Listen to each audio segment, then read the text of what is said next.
guys, it's Jaden Collins. I'm going to be interviewing Sierra Mason, and she's going to talk about the ROTC program and her experiences.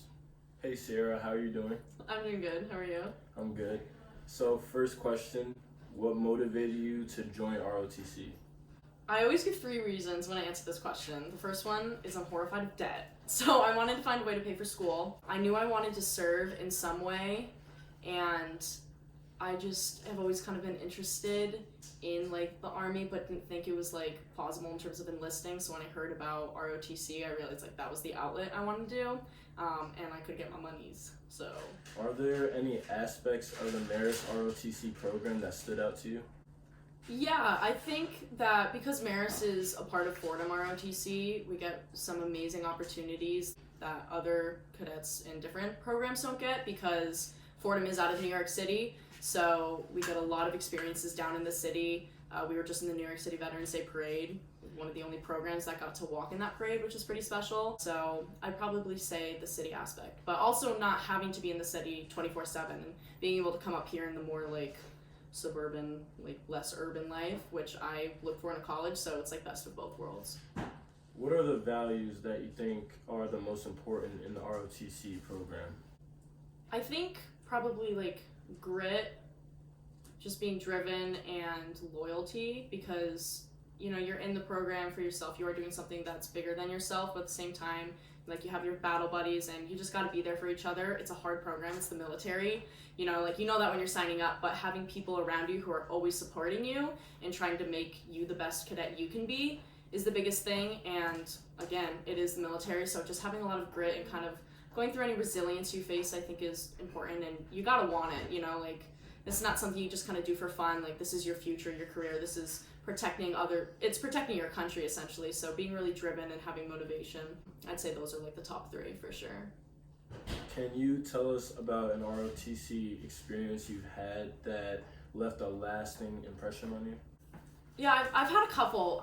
The first one that comes to mind is, I wasn't even enrolled in the program yet. It was ROTC orientation, like the week before my freshman year started, and we're just kind of like going through the ropes and like, you know, just signed up, and we're hiking this mountain, part of our orientation, and these people are walking down and they stop our entire group and they're already like thanking us for our service, and they're telling us this remarkable story about, because we were walking up to this like monument for like people that graduated at West Point and then served in some conflict.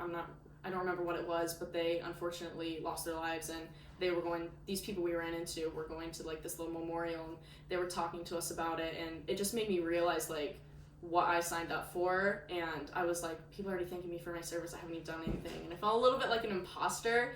But that day I ended up texting my mom, and I was like, I'm gonna call you a lot and be like, man, like what did I sign up for? I want to quit, but I want you to remind me of this moment now and remind me that this is the right thing I want to do. And as much as I say I want to quit, like I know this is a good decision, just because those people and like the whole experience was just, it's just one of those moments where you stop and you realize you're like, wow, like I'm doing something really special. Sierra, do people treat you differently when learning that you are in the ROTC program, whether it's good or bad? I feel like it's mostly good. It's a lot of support. A lot of people, I feel like once they learn that, I feel the level of respect they have for me increase, which I guess is a good thing. A lot of people respect people just in general that do ROTC, so it's kind of just like thank you for doing what you're doing. Some people like question, you know, the whole like females in the Army. You do get a little bit of that, but not a lot, but I'd say for the most part, like it's positive. How does being in ROTC set up your future plans and goals? Well, for starters, it's a guaranteed job after college, which is nice. And, you know, right now I'm thinking of going active duty, so that's guaranteed. It will be my life. And then after that, I want to have a future in like federal law enforcement.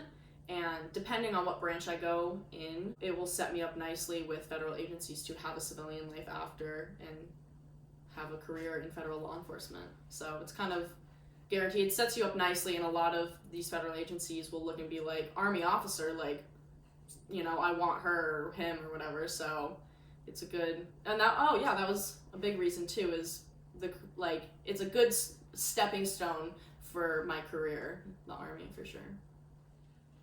So, Sierra, last question. As a woman in the ROTC program, do you feel that you have ever experienced any inequities in the program? I do.